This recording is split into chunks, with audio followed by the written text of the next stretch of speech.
Pull up to somebody's driveway and unfold the wings and have an airplane in their driveway and then wonder how it got there.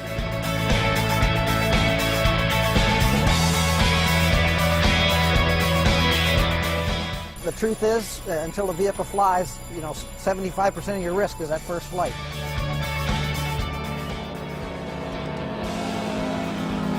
We flew, yes! That was gorgeous. What do you think of that, huh? That looked beautiful from up here, I tell you.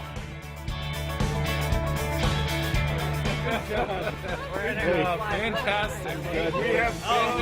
That was the most beautiful little flight I've ever seen. A Woburn company has unveiled the world's first flying car. Move over, Jetsons, the ultimate fix to rush hour traffic.